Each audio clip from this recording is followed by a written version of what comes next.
This time on Watchers of Tomorrow, Planet of the Forced Binary.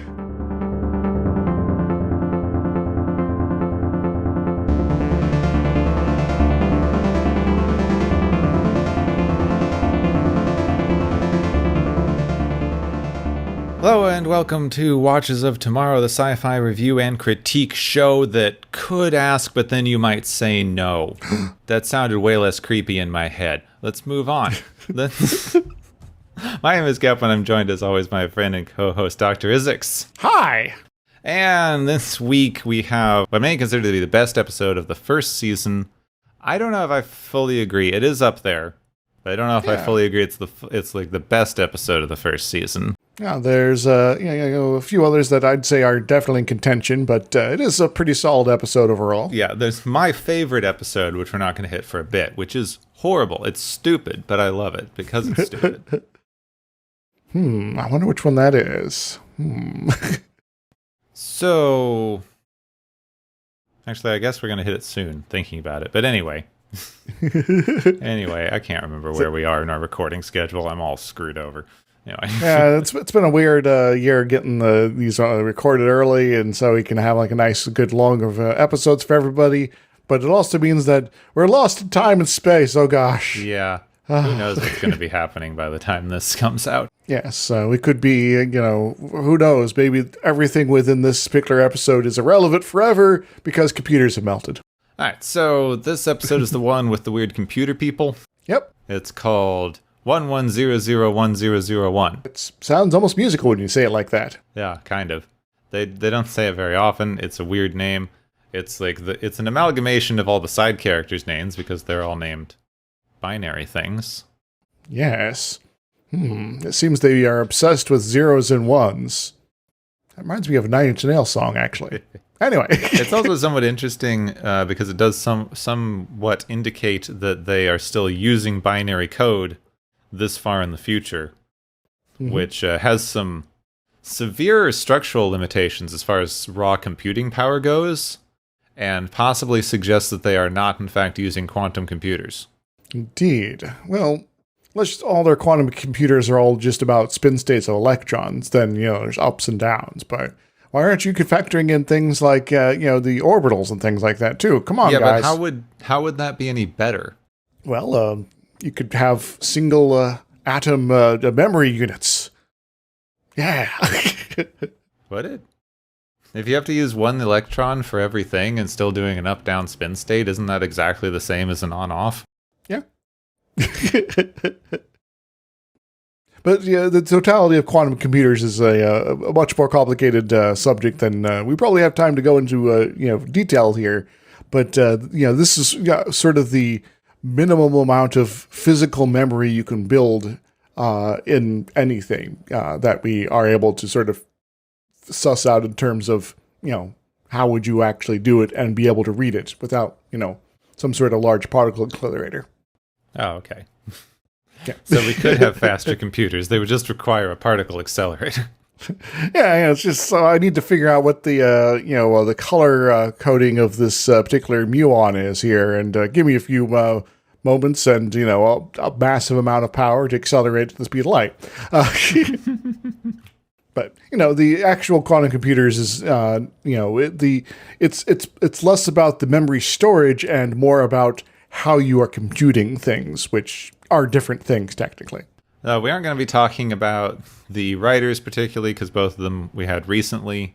Robert Lewin co-wrote Data Lore, and Maurice Hurley was the head writer for this entire part of TNG, so he's going to show up a lot. Yes. No point in going over them over and over and over and over. We have some guest stars. We've got a lot, but there's only a few important ones, so those are the ones I'm focusing on. Yeah, I got maybe some notes on the others, but yeah. We have Carolyn McCormick, who plays Minuet. She's best known for a later role as Elizabeth Oliver on Law and Order, which I do not watch, so I have no idea who that is. I think it's one of those sort of side characters, like we need an expert or something like that, maybe? Probably. Also played the same character on the many Law and Order spin-off shows. Mm-hmm. And she's later going to be brought back for an episode of Season 4 of Next Gen. Yeah. Yes, and playing the same character, technically, right? More or less. Yeah. Yes. Gets complicated there, but yeah, sort of. Yeah, she was also notable for being a ADA Rita Fiore in Spencer for Hire, which, also has in it a character played by a future Star Trek captain, Avery Brooks. He plays Hawk in that. We also have an actor that we've seen before, which hasn't happened that often yet. Gene Dynarski as Quintros, the Admiral Captain dude who shows up. I can't remember. I'm sorry. It doesn't actually say. Why doesn't it say? Shouldn't his rank be included in this cast list somewhere? Anyway. Commander. He's a rank of commander. Oh, well then why does he get to call shots? Well, he's commander of the Starbase. He had a bad idea and he should be fired. Anyway, he's a longtime Star Trek guest star. He was one of the miners from Mud's Women. Mm-hmm. And that dude that you forgot existed from Mark of Gideon. Yep. In an episode that people barely remember. Mm-hmm. Thankfully. So it was bad. Very bad. He also, after this role, played a character in Command and Conquer Red Alert. Oh. Joseph Stalin. Oh, he played Stalin. I only know one thing from Command and Conquer Red Alert. It's space. With Tim Curry. Yeah, because Tim Curry is the national treasure. Mm-hmm. And I will watch anything with Tim Curry, including cutscenes from an old video game. All right, I got an episode of Lex to show you then. It's really awkward, though. That's the problem. Lex is just awkward overall. Yeah. So. That's the one with the giant bug ship, right? Yes. Okay, yeah. It blows up planets. Yeah, anyone who doesn't know, Lex is a really weirdly awkward, overly sexual sci-fi show with a spaceship that looks like a giant dragonfly. You can look it up. It's strange, and I don't know if I would recommend watching it, because I watched 2 episodes and then stopped and never went back. If anything, I'd maybe recommend the last couple episodes of season 2 through season 3, and then stop. The first episode does have like the best weird out of nowhere song. Yeah. The first thing the people the like warrior race people from the show just show up and sing a really kick-ass song. And then it's downhill from there. Anyway, Star Trek. Yeah, I do think I still have it memorized too. Yeah. Anyway, Star Trek, not Lex. I guess we'll have to do a one-off with that or something. Maybe we'll make Jesse watch it. Anyway. We're gonna feel awkward, and we need some help with this. So Kate Boyer plays 01, who's one of the binars. There's a lot of these little buggers running around, but there's only 2 who really have any particular speaking lines. Yes. So Boyer was in a lot of small cult films, something called Tapeheads, a small sci-fi movie by Steven Spielberg. Also had parts in The Lost World, Jurassic Park, Minority Report, and TV shows like NCIS and X-Files. Sliders, Millennium, Babylon 5, got little everything, really. Yeah, all that stuff. Any of that. She was in White Dwarf. Huh. Basically all the sci-fi. It's that thing. There's only like 6 sci-fi actors. They just keep reusing them forever. Yeah, once you are any character in any iteration of Star Trek, you are also in Babylon 5, Sliders, this, that. any 90s, early 2000s sci-fi show, you are there. Yes, and you might end up on some sort of cop show too, like Law and Order. So the good version of Outer Limits. And Alexandria Johnson, who plays 10. Yes, also a few things, not as many though. Yeah, was in stuff like Remington Steele, Hill Street Blues, some made-for-TV movies. Yeah, Moonlighting, Newhart, L.A. Law, hence the mention of cop shows. And then there's also Ivy Lane and Kelly Ann McNally, who weren't into much other than this. So The episode. No, but before we go, though, I do want to mention real quick the band, though. There's a band? Ron Brown. Yeah, the band.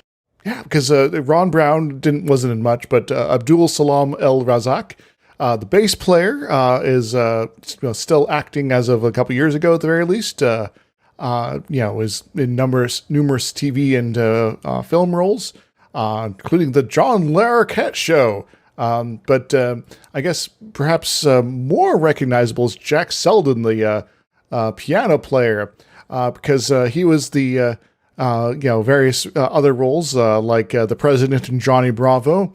Also, he was in Dragnet 1967, and also he was in one of the most important roles of all time. He was the Bill in Schoolhouse Rock. Oh, really? Yeah. Yeah, I completely forgot the holographic band. I kind of blanked out the entire holodeck section of this episode, which is a good 90% of it, honestly. Yeah, so it's going to be a short synopsis then. Yeah. Now I just have the Schoolhouse Rock stuck in my head, because of course. I want to go back to Broden G. Broden G. Alright, so the Enterprise is in space dock for general maintenance and upgrades, including upgrading the holodeck because it tried to kill people the last time they used it. Mm-hmm. So maybe fix that. And also the computer will be upgraded by the introduced race of the episode, and only this episode, the species known as the Binars, supervised by Commander Quintros. Well, so we're basically getting around to that computer maintenance finally. Hooray! Finally. So Quintros explains that the Binars are a genderless humanoid species that over the millennia have integrated their society so much with computers that they basically are a cyborg species at this point. They're inexorably linked with their central computing system. Mm-hmm. And each two of them is sort of linked together in sort of a singular unit, so they have two heads better than one sort of powers going on. Yeah, thus the Binars. Mm-hmm. There's always two of them. The two that we're introduced to here are 1-0 and 0-1. Picard gives us the ticking clock for the episode because they have 48 hours to go do a thing that can't be delayed, mission stuff. It's like, oh yeah, there's always the neutral zone's going to melt or something like that, The Binars think it'll be a tight schedule, but they can definitely complete the upgrades in those times. But they do seem weirdly nervous, but who knows, maybe that's just the way they act. Yeah, some aliens, maybe they're just nervous all the time. Oh gosh. So the crew now has 48 hours of free time. So they all start heading off to the space station to do stuff. Picard head back to his quarters, do some reading. Riker thinks something interesting will happen because he's Riker. Mm-hmm. Okay, he's on the prowl. Yeah, he keeps asking a bunch of people to do stuff, and they're all busy because they're all doing other things, just for fun. They made plans, those fools. Since the time's so short, the Binars need to bring more team members on board, so they bring on lots and lots of Binars. Riker's a bit suspicious. But he can't really put his finger on why, other than they're acting deeply suspicious. Mm-hmm. But, once again, these are aliens. You shouldn't really be able to, estimate their actual emotional responses and behaviors based on human ones. But, Star Trek. Riker runs into a bunch of people. We get to learn what everyone's doing with their free time. Riker's a bit of a douche to some of them, but, So he runs into Tasha and Worf, who are going to play Parisi's Squares. I think this is the first time they mention Parisi's Squares. We never actually get to see the game or learn anything about it, other than it is incredibly dangerous. Yes, incredibly dangerous, potentially violent, and, if you're not careful, you can get horribly crippled or killed. So, be careful, guys. He tries to convince Worf not to kill the Starbase team, but Tasha's pretty sure that Worf is just joking. Fingers crossed on that, though. And parts of the ship are being shut down to facilitate upgrading stuff. Why is there a power loss? Next up, Riker runs into Geordi and Data. I do kind of like I wish there was more of that in this episode instead of the later holodeck stuff. It's just kind of fun to follow Riker around. Like, what are you doing with your free time? Like, I'm doing this thing. I'm building a model of the Titanic. Whatever. So Geordi and Data are working on Data's ability to be creative because Data is starting to paint, which is something that comes up over and over and over in this. There's a bit of a joke about how a blind man's teaching an android to paint. Yep. Neither of them seem to enjoy it. Riker's in a mood. Riker's Yeah, having it's a like, normal one. Yeah, he's like, I want to do stuff, but no one's free. Gosh. He runs into Crusher, who's going to meet one of her heroes aboard the Starbase and has a lot of paperwork. So, Riker's alone. Can't get anyone to do anything with him. I do give this bit this encounter with Crusher there a lot of props, because she's like, so often the series like just serious or concerned or something like that, but she's like excited, happy. It's like, I'm gonna go do a thing. This is great. I'm gonna bye. It's also great to see this is something that I also really liked from Lower Decks. People who are in this position, they've spent so much of their lives working towards this very specific, very science-y career. They're excited for weird, nerdy shit. Yep. It's like, yes, that is the kind of person who would do this. Someone who is weirdly obsessed with how alien molecular structures function. This is so awesome. Bye. So Riker's now alone, so he's just going to try out the new holodecks because they've recently been updated by the Binars. Here's some binars right here. Hey, how's the updates going? So the Binar's like, okay, it all works. Good. You just stay. We're going to leave now. Nothing suspicious going on here. Nope, not at all. Bye. Yes, and some of the looks between the binars is like, it's like, yes, he's falling into our obvious trap, but, he's really bored, so it's going to work easily. So, away with us. Yeah, they set the holodeck to bored and horny. It's like, all right, how do we make this perfect for the situation? Well, he's either going to need something to entertain him or entertain him in a different way. So, yes, poke the button. Yeah, so he calls up a bar because he wants to play some jazz, so it's an old-timey jazz bar. There's a pretty lady in dress. Spend a lot of time dictating the look and positioning of the pretty lady. It's just way too much, but... Yeah, we kind of realize, that Riker's interest in brunettes is not just with Troy. Yeah.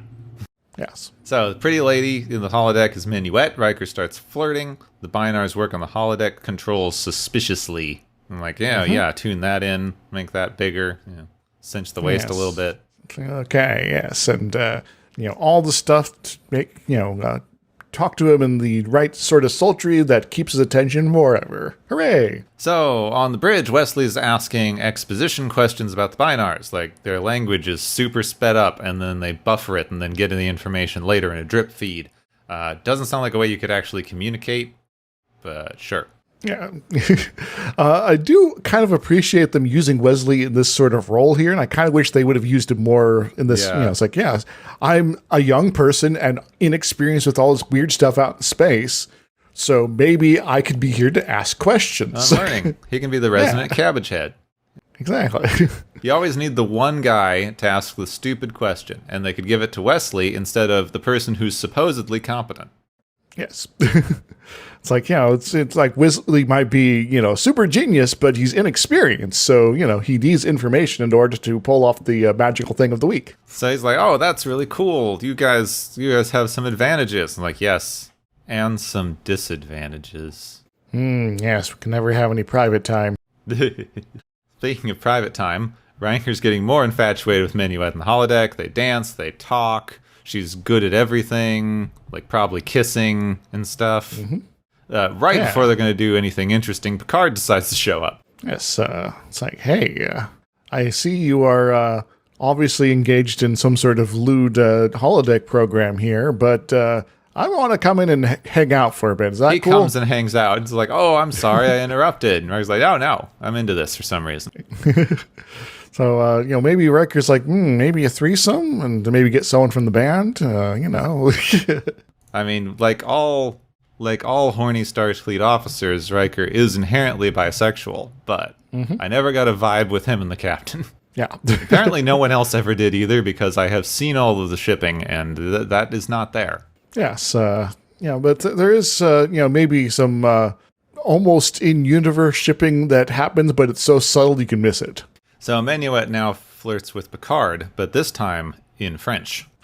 C'est bien. It's also impressed at the realistic computer situation. He's like, oh, you speak French? It's like, yeah, the computer knows what French is, dude. It's like, and I'm basically the computer, so, This is still when they haven't decided how holograms are supposed to work. Indeed. And I guess this is also still the era where French is a obscure dead language. So, So back on the ship, Wesley's identified a problem with the magnetic containment of the warp core. Data and Geordi head to engineering to find that they've got about 15 seconds before the ship blows up. It's bad. yeah, so we should probably leave. They abandon the ship and set course far away from the starbase. The crew beam off of the ship. The automated ship systems take over, even though they can't find the captain or Riker, but they sounded a general, red alert, get off the ship thing, so they're probably fine, right? Yeah. Yeah, that might just be in some, corridor on the starbase that has shielding for some reason. Yeah. So the Enterprise leaves the dock, and instead of exploding, it warps away. Well, I guess that's an alternative to exploding. But wait, our spaceship! Someone stole our spaceship! So Picard and Riker are hidden away on the holodeck, which is why they didn't notice anything. Picard starts to leave. Minuet becomes more and more intense about how they have to stay, which of course prompts them to leave immediately. Yes. And discover that the ship is on red alert and everyone's gone. Whoops, this seems to have been some sort of trap or lure here. Minuet, you've been an evil hologram. That's clearly what's going on here. So Minuet admits that she was programmed by the Binars as a distraction, but she also doesn't know why. Well, someone set this hologram to evil, but we'll have to worry about that later. Our ship might be exploding, so, Back on the starbase, Data notices that the Binars are also gone, which would suggest that they're on the Enterprise. Whoops. Well, this is a pretty big starbase, though, but everyone seems to be just kind of hanging out in one room together. He's also able to intuit that since the Binars are gone, maybe they should send a ship to intercept the Enterprise at the Binar homeworld, which is probably where they're going. Yeah. So Picard and Riker begin retaking the ship. They start by setting an auto-destruct sequence in case they can't regain control. So, I guess it makes sense. Someone hostile's taking over the ship, blow it up.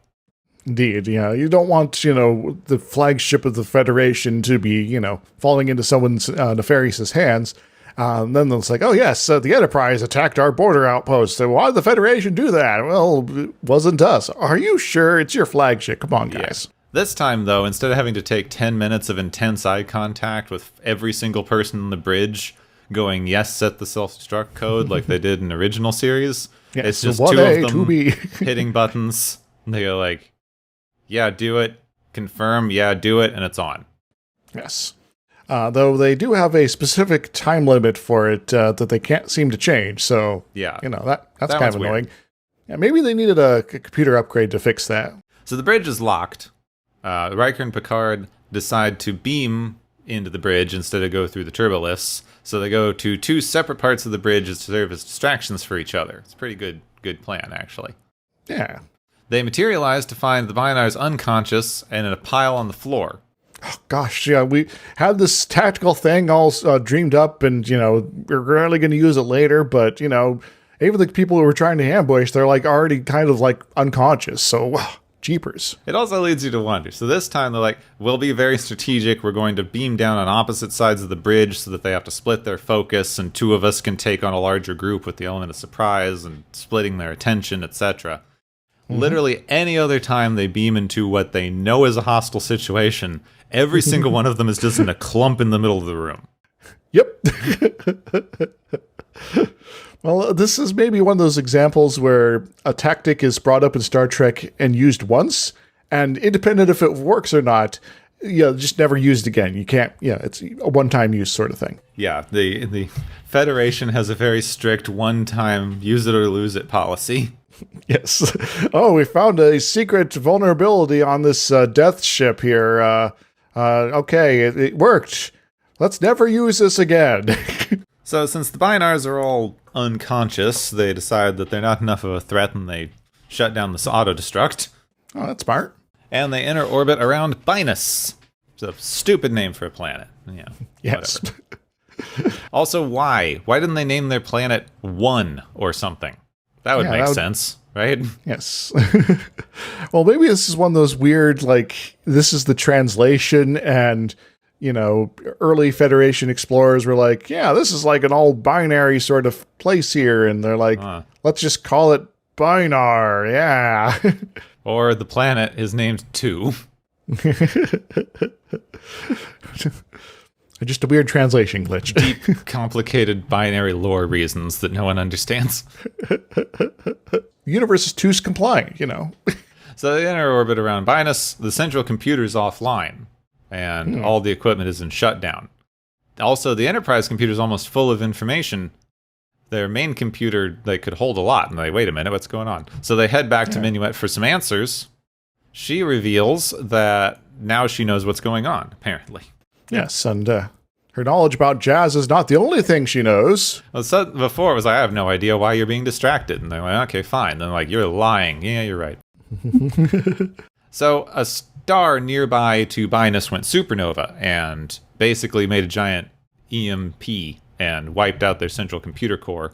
They are so dependent on their computer core, but they had no option but to upload all of their brain files, essentially, to another computer. The only large enough mobile computer was the one on the Enterprise because it's this giant, super advanced flagship. Yeah. So they probably did some temporary storage with it on the starbase or something like that, slowly smuggling in computer files, for potentially weeks or months on end. And then the Enterprise is like, what to do? We're going to be late to our computer refit. And they're like, jeepers, we should have come up with a darn plan. Ideally, they would have been able to do all this themselves, but the star went nova early, and now they're here a bit too late. So all the Binars are knocked out, and now they need the 2 humans that they kept there for backup. That's a good plan. To figure out what to do and reinitialize the Binar computer. So basically, it's time for restart. They do not have the file name or password, which would have been a good thing to work out, Yes. Minuet, you got that at all, maybe? Nope. Maybe next time they come and ask, but, we don't have time for that. The Picard contacts the starbase to ask Data for advice, because Data magically always knows everything. Data suggests that they would have made it very simple, and probably in binary, because of their whole thing, Yeah, their plan of hats, So they search and find the file name 11001001. I'm like, oh, could it be that simple? Let's find out.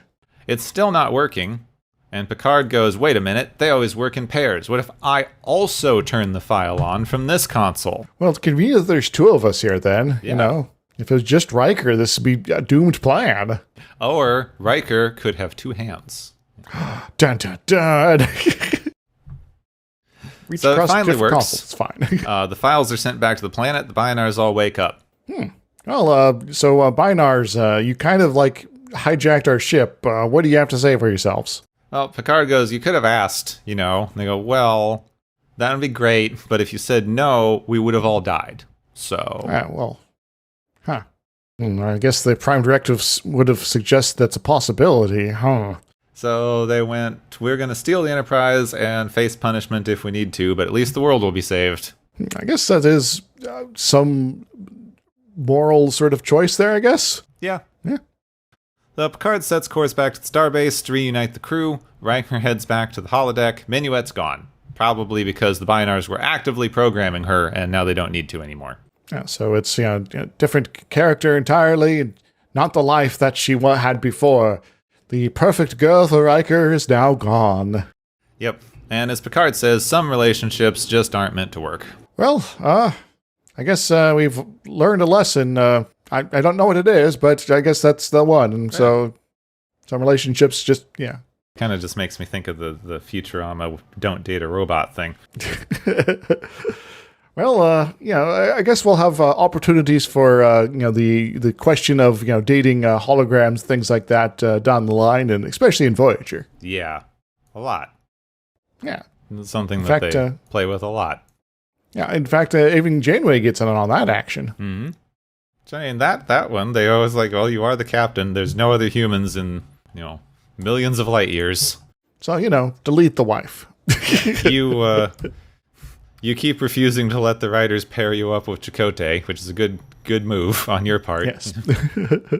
I think it would have been interesting if Janeway ended up with Harry or something like that. That would have been he's the lowest ranked officer on the whole ship. Yeah, there's some power dynamics going on, but it's I want someone who's knows they're at the bottom and they're not going to be ranked up anytime soon because, of our situation. So you're just okay with the situation. What do you think about this, Harry? Don't hurt me. I mean, that would have just been funny by the end of that if every single one of them was just a commander. But, they had ranks of commanders to maintain exactly the same power structure. But Yes. Except for poor Harry. Anyway. Poor Harry. But yeah, back to this, because that's for 10 years. So it's got, I guess 5. I guess we got like 5 years before we hit that one. 10 years at the rate we go. Yes. So yeah, overall, I like the stakes. I like the way that they handle the episode. The holodeck distraction makes as much sense as anything, but the way that it's just... The holodeck distraction is just a super hyper-sexualized woman instead of literally anything else. Yeah. They couldn't just let them have fun doing something. They had to have this random sexy woman. Indeed. I suppose, that it is kind of what Riker was asking for specifically, so they kind of had to bow to his whims. But at the same time, in terms of, writing the episode sort of stuff, not in universe explanations, yeah, they could have had, Riker go on a big adventure and, the adventure maybe lasts, a third of the episode, and we kind of cut back and forth between that and the other stuff. Or we don't even, hint that there's anything wrong. He's fully engrossed in the stuff here. And then it's like, the adventure's over. And then the door opens up and it's like, why is there red alert? Yeah, you could have done that. He's just playing D&D in there. You know how that goes. Mm-hmm. Yep. Sometimes it could just, last for a while. Or they could have made a giant maze. Mm-hmm. You are entering a jazz bar, but the jazz bar is a giant maze. And then you could have had the whole thing. Like, there's 2 binars. One always tells the truth, and one always lies. Behind one door is minuet. Behind the other is not minuet. Well, you seem to be saying that this is the truth, so I'm guessing you're the one that tells the truth? Or are we? So you did hint at the thing earlier. There is a implied moral question of this episode. Mm-hmm. Which is, they basically stole a ship and did something illegal in order to save their entire civilization. Yep. When they could have just asked for help. Yes. So I guess the question then is it better to violate the rules in order to save lives, or is it better to follow the rules with the risk of not being able to save those lives? Well, the interesting thing here that you get into is whose rules. Exactly. Because these are the rules set up by the people in power. They are in power because they have better technology, which these people need to save themselves. Now, we know from the text of the show, the way this is set up, that yes, if they come and say, we need you to bring one of your ships to help us and do this thing so we don't all die, then they'll say yes and it'll all work out. But they don't explicitly have that. Apparently, that's not necessarily part of the Federation Charter or something. This isn't a complete certainty according to the Binars, or at least from their point of view, it's not a complete certainty. And when you're dealing with the death of your entire species, you kind of need a complete certainty. Yes. You have this situation in which you have the ship, as we've said many times, is a stand-in for the United States. Mm-hmm. We are supposed to think, oh, it's sad, it's wrong, they could have just asked for help and they would have benevolently given that help, and that's all fine, and that's where the moral conundrum is supposed to come from. But there shouldn't really be any kind of moral conundrum. The particular problem is, why do these people have to ask to be saved? Why is their life dictated by the strength of somebody else getting to decide whether or not they get help? Indeed. It'd be nice to have maybe a different dynamic here. Well, it's difficult to figure out the basic idea, but the thing is, you're supposed to see this. It's not explicit. You don't explicitly have this, but this somewhat smacks of respectability politics. Oh, a certain degree, yeah. If you don't ask nicely, you're not going to get what you believe you deserve, and we as the authorities might still deny it anyway because the reasons. Yeah, we know, both because of the text of the show and because the Binars are cute, non-threatening, and generally polite, that they would have definitely gotten help if they'd asked for it. But you still have the implicit idea that they could say no. And therein lies the problem. Mm-hmm. Because the fact that you have a even benevolent superpower, which is how the U.S. saw itself during this time period, late 80s, early 90s, the benevolent superpower that's definitely going to help out the little guy, they just have to ask. Yes, as long as that little guy's not in bed with the Soviet Union. Yeah, that's true too. Yeah. I'm saying this is how America wanted to perceive itself, not what was actually going on. But everyone else, they're cool. We got to help them because that means that, if they're not in bed with the Soviets, we're they're fully on our side, and so we'll be helping them for sure, and not at all for our own self-interest to make sure we can harvest their local resources.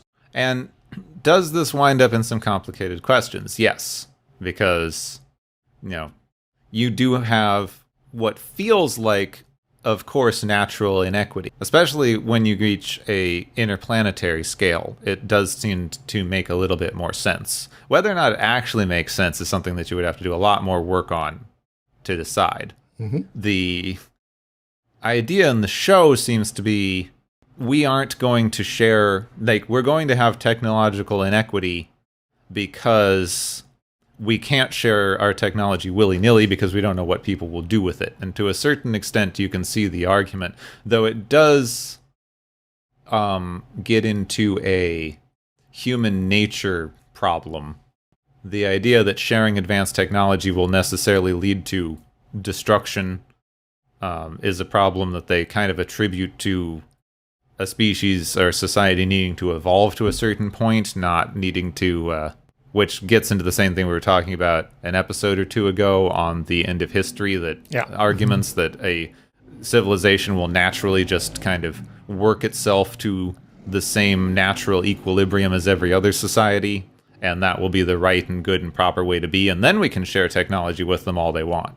Yeah, because we're all on the same level in terms of our society, and that means we're going to be pals forever. But that does kind of ignore the social forces, social and political forces that go into there being these kinds of inequities, and even the way that you might use technology poorly would be more the things that you as a society value, rather than some idea of societal evolution. Mm-hmm. In our society, we appreciate the opportunity to melt our convicts. So our melting technology is something that we're proud of, and don't you dare use this to melt people that we do not approve of in terms of what you might be using it. So we're not going to be able to allow you to have this. What? So generally, the idea here is way earlier than we are exposed to things in this episode. We don't know where the Bionars popped up from. We don't know if they're Federation members. They really don't tell us anything about these people. Yes, they're a random planet of hats, and that's about all we get. But they demonstrate technological inequity in the universe because they do not have inherent unrestricted access to what they would need to be able to save themselves. Indeed. Their computer is vulnerable to the supernova business here, while, hypothetically something like the Enterprise would not be. If you had a completely equitable situation, you would not run into these kinds of questions, because they would have already had the technology necessary to save themselves, because that technology exists and they would have already had access to it, free and unrestricted access to it. Indeed. And if they had a Galaxy class starship equivalent, they could have just loaded up the computer files, flown off out of danger, and come back when everything was okay. But they do not. That's a good question. Why not? Yeah, we don't know enough about the socio-political whatevers going on. But you run into problems with the metaphor when you're working with stuff like this, because why is there inequity? Indeed. We aren't presented with a particular reason beyond the Federation chooses not to share its technology with some people. Yes. So maybe there is a prime directive thing going on here that that would since they do not have this technology themselves, that they are not Federation members, and thus the prime directive might be a question that they'd have to worry about, which it would be an in-universe sort of big thing to point to about their own uncertainty. They don't do that explicitly in the episode, but it would make sense all the same. Yeah, and with the text that we get later, they're apparently a warp-capable species, which means that the non-interference stuff doesn't apply. Mm-hmm. Otherwise, they wouldn't be here. At least not at the same level, yeah. But they still don't innately get to be saved. Yes. They would have to ask. Yes, it is almost certain that the Federation would say yes to saving an entire civilization, but the fact that there is any kind of doubt demonstrates the sort of inequity that we're exploring. Yes. So, Federation, why don't you just, let them have a computer that actually works? Yeah, you could say that any civilization that reaches whatever warp-capable technology or doesn't have fundamentally contradictory values, like, say, were demonstrated with the Romulans or Ferengi.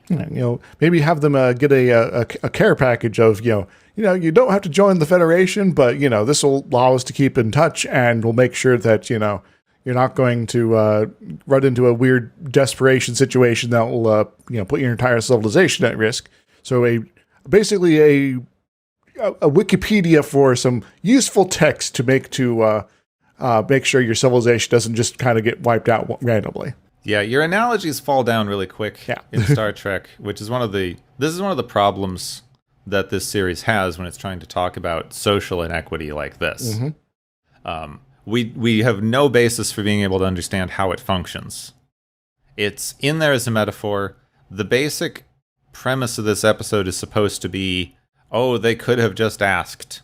And I don't even know how we're supposed to feel about that. We're supposed to feel like they did something wrong, because the end of the episode doesn't go, well, of course we understand, and you won't face any repercussions for this, it's all fine, etc.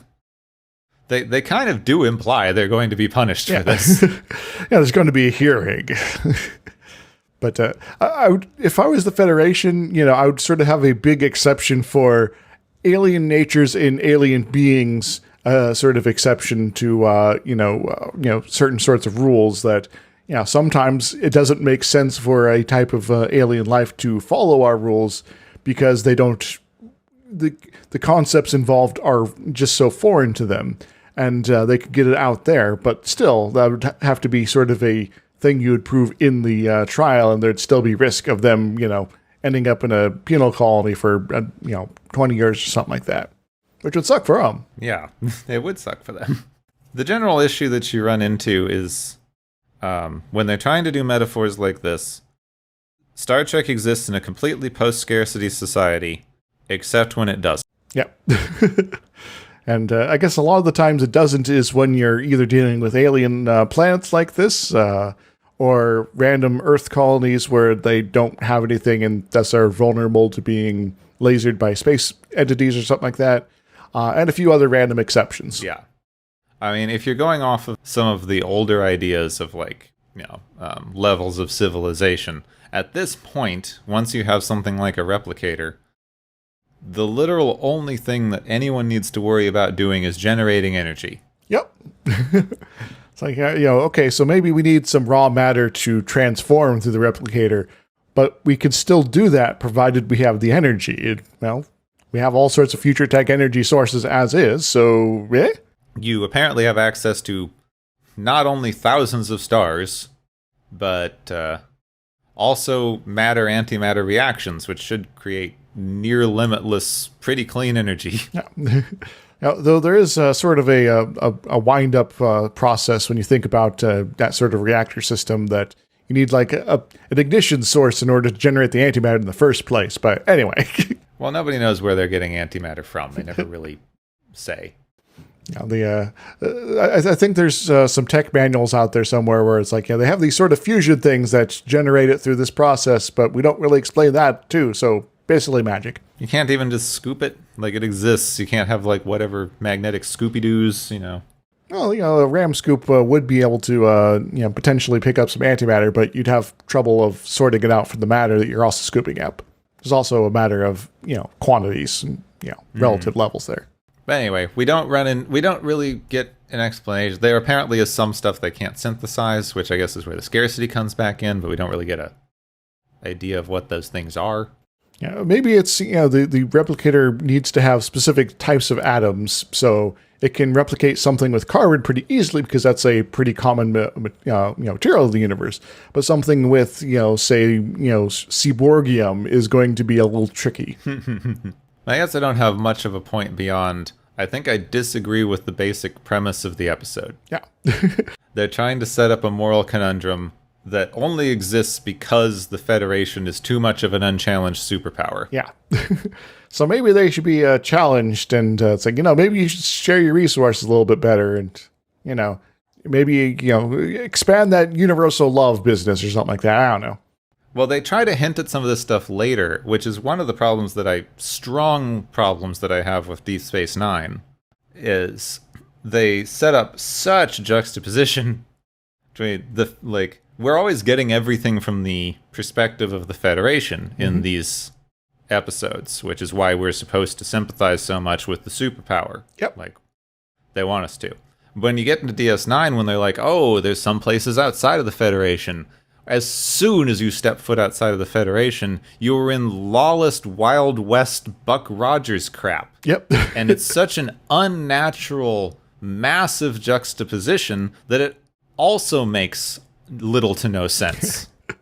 So it's almost like, if you are, say, someone from a Federation world, and you decide to found a colony that is not Federation controlled, influenced, or part of it, whatever, you are only able to do that if you are trying to make a dystopia. Yes. Yeah.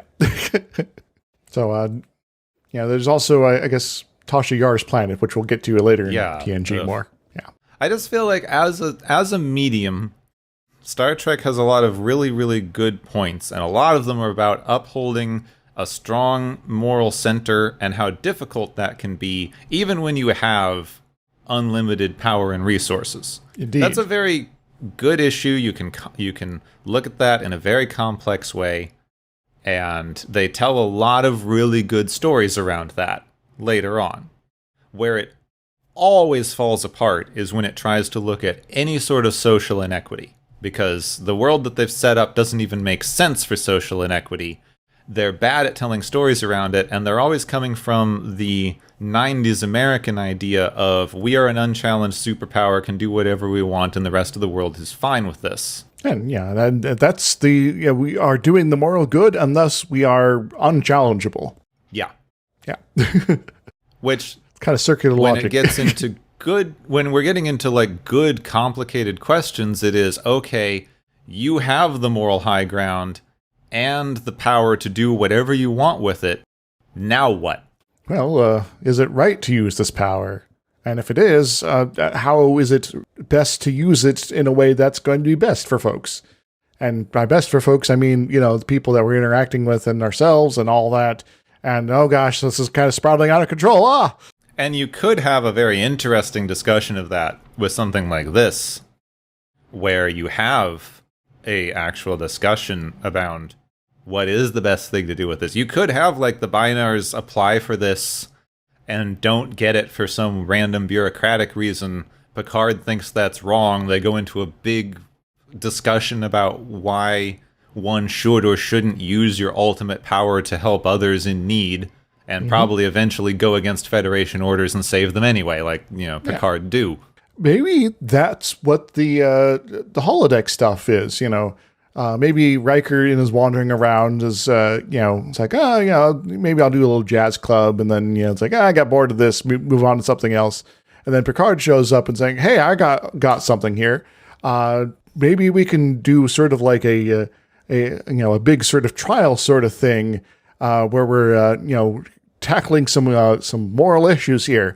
And then it turns out that the trial that they are, whatever they're, doing there, this tribunal situation is basically a metaphor for what's actually happening outside the holodeck at that exact moment. Or Picard knew this was happening the whole time and showed up at the holodeck for plausible deniability. That would be an interesting twist, I think, actually. Would have been better if they talked about it. You can make up these things all you want, but yes. There's maybe we could extend this into a two-parter somehow. Anyway, that's my thing. I interrupted you.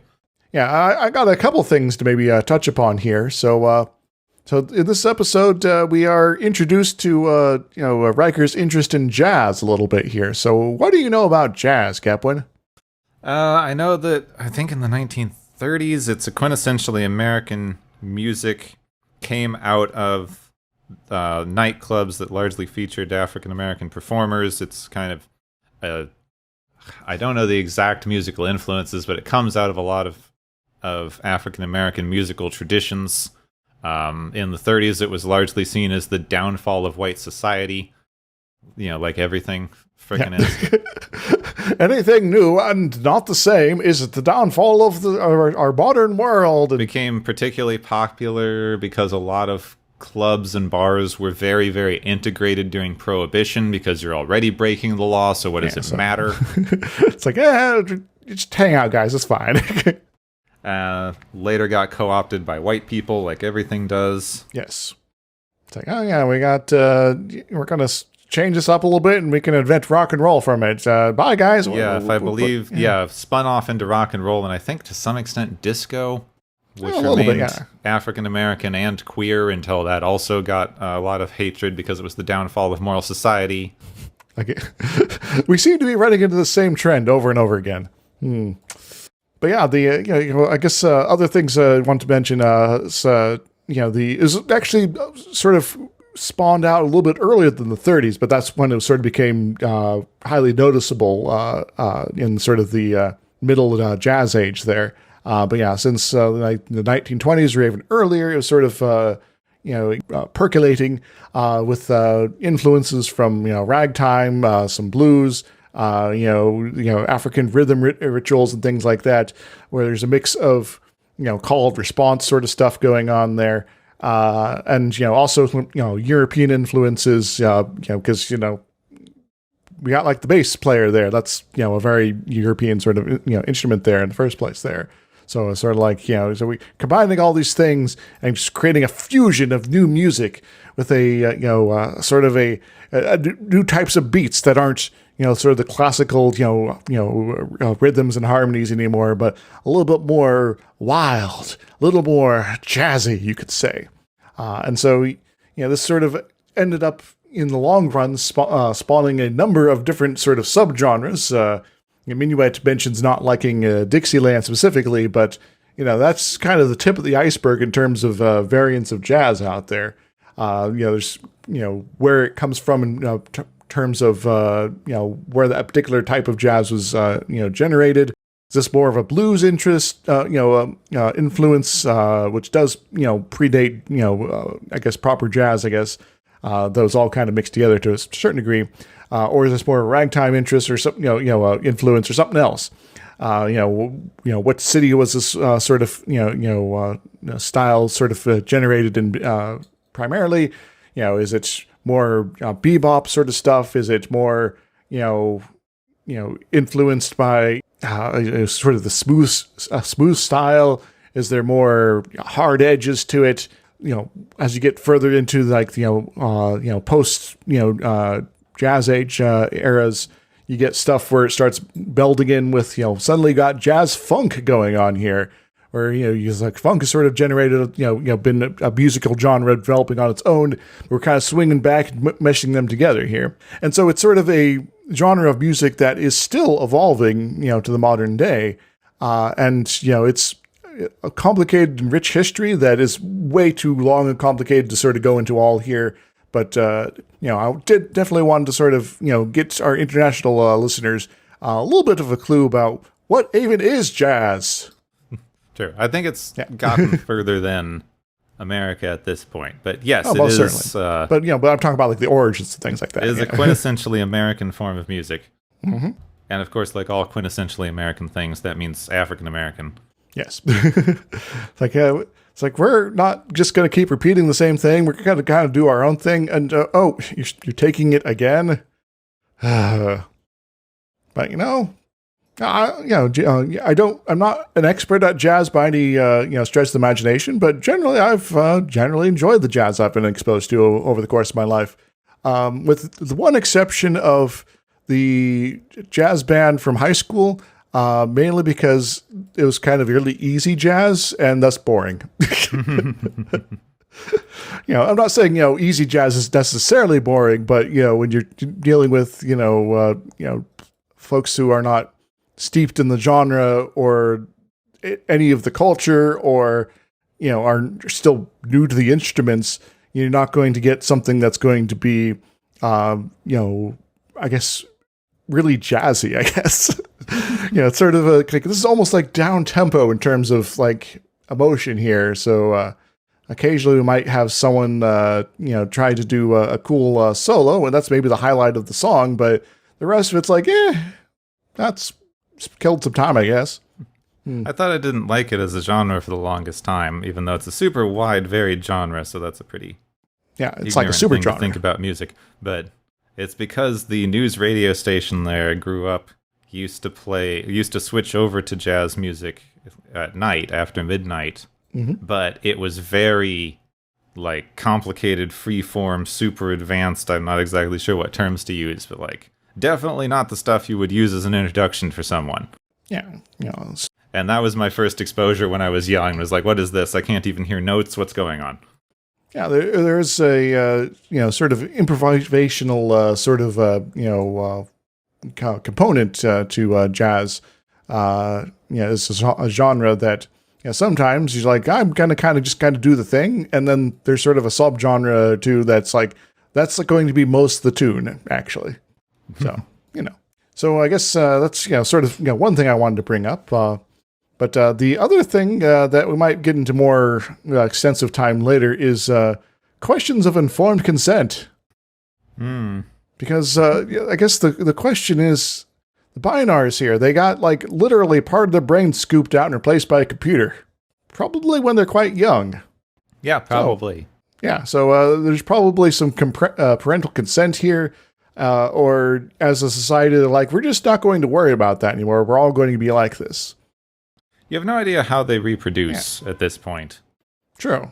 Maybe they build a computer and it just grows another Binar around it. Could be. You don't.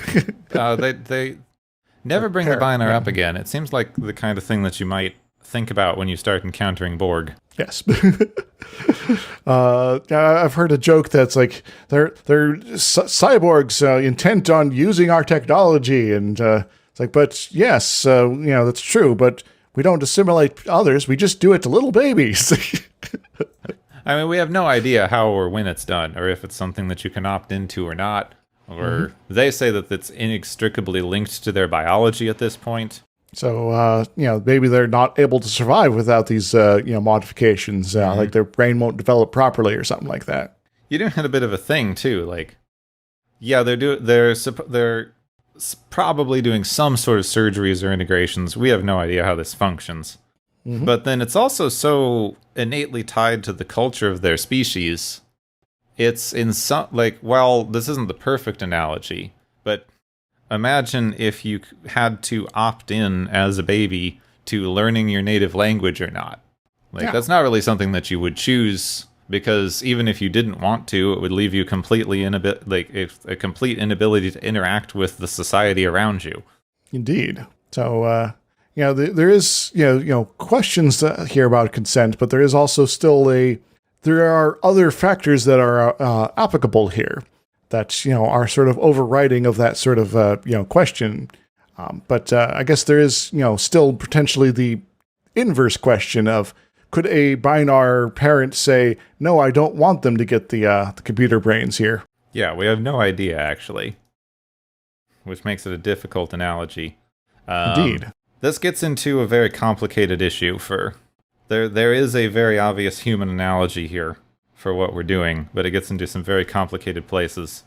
Yes. So maybe not something to really delve into on this particular episode. Yeah, I feel like there might be some better places to talk about that one, because I don't know if we have I would want to put some research time into that topic.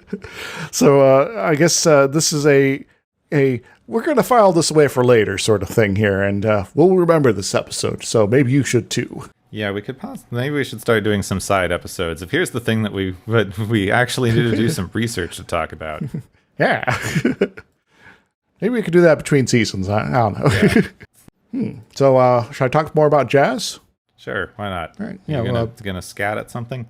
Yeah, that is Yeah, another outgrowth there. I was more going to just kind of hum along a tune I know, and then I also remember that I was listening to some ragtime before I got on the call here, and I was like, yeah, there's some cool stuff there. And it's like I didn't really recognize that this was actually a ragtime song. That's kind of awesome. It's like kind of dainty and happy, and just like there's just a single piano player going at it. And it's like, yeah, I'm loving this here, and that that becomes some of the basis of future music. And I'm like, there's so much here that I can't possibly compress it all into a single episode's discussion. Oh gosh, maybe this will have to be a running theme while anytime Riker does something jazz related. You will get a million chances to talk about it with Riker in this show. Riker and jazz. Though with the way that they do his jazz integration on Lower Decks, he can never go any other speed but warp 8. 1, 2, 1, 2. That would get annoying. I understand. Yes. I'm glad that they have it in a comedy show. Yes. My question is he going to do it in Picard? I guess we'll have to wait and see on that for the next season. Anyway, anybody who's not watching Lower Decks, like Riker shows up as a captain, and he does a count in to tell them to go to warp, and it's very funny. 6, 7, 8. They do mention binars at one point during Lower Decks, specifically bad binars. Yeah, well, because they just mention things in Lower Decks. It's half the show. True. It's what they do. But now I'm wondering what that would be like. Binar pirates. Just kind of what we have this episode. Yeah, there you go. So basically, Mariner's talking about this specific series of events. Got it. All right, it seems like we've run out of other things to talk about, so. Yes, and I can't hum too much more jazz here without, just sounding awful. Anyway. All right, well, then it's probably time for us to distract you all with the galaxy's favorite game show! Woo!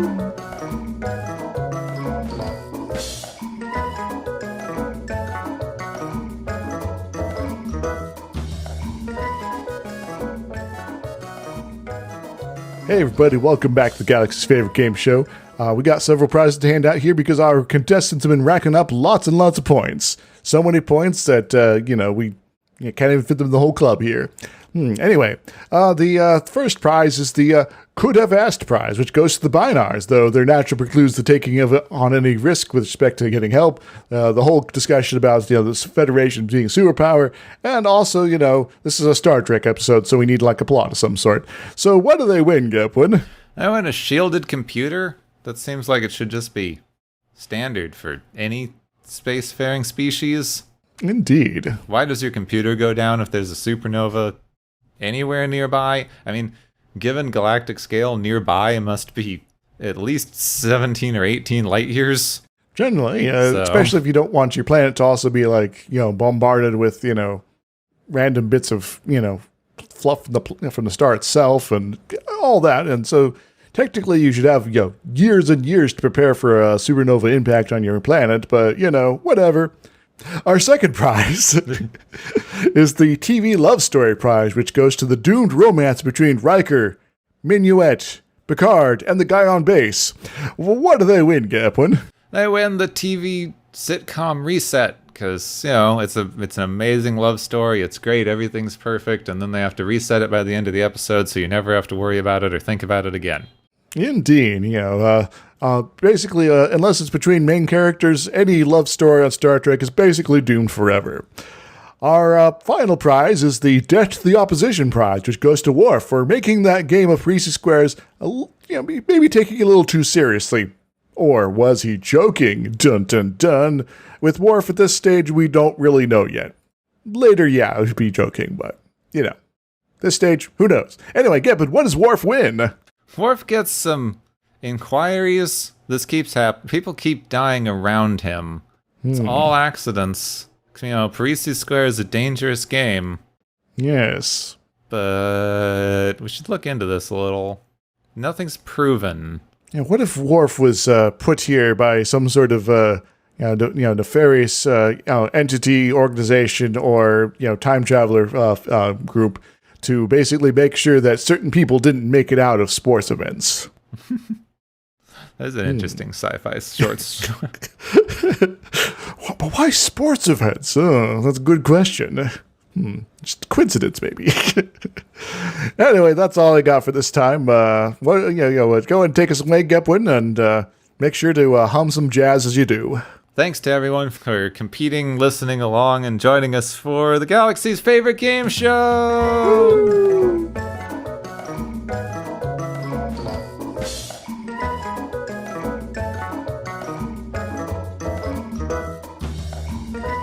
So, what are we doing next week, Gepwin? Next week is an episode called Too Short a Season.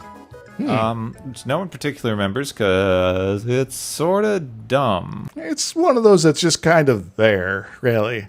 Yeah. Has some questionable age makeup. You got to make it work somehow, and it still looks really, really awkward. Yeah. Yeah. So, yeah. But it's not the sort of age makeup where we had in the original series, because it's going in the opposite direction. Oh, yeah. Except it's not, because you start with it on and then take it off slowly through the episode. Yeah. So yeah, this is the episode with the de-aging admiral. Yes. So I'm not quite sure if we should really label him as one of the bad admirals that sometimes show up in Star Trek, or they are they get ranked up and then just become evil for some reason. But it does have some stuff going on here, so there's an episode. So there's some stuff happening. There's some questions. It's kind of an interesting idea. But overall, the episode isn't handled well. They don't talk about stuff. Mm-hmm. It's just kind of around. It's got a guy from Trouble with Tribbles in it. Yeah. So I guess that's something to look forward to. I guess.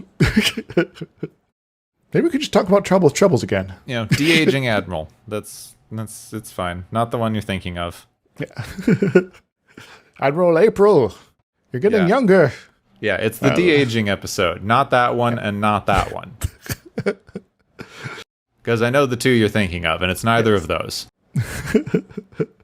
It's the other one that no one remembers. Yes. It's the one that you think you remember, and then you start watching it, and then you're like, wait a minute, wasn't this guy a vampire? Oh, wait, no, that was a different one. So, too short a season. It's too long of an episode, maybe? Yeah. It's definitely there. Yeah. Also, hostages. Yeah, there are some hostages. There's some weird stuff in this one.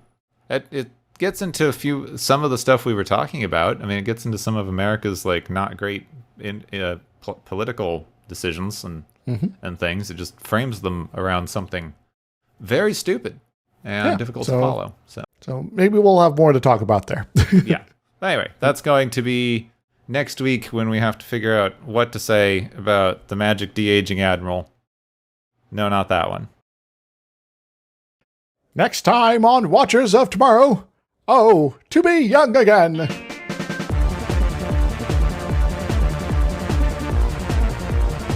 You have been listening to Watchers of Tomorrow, a podcast on science fiction media.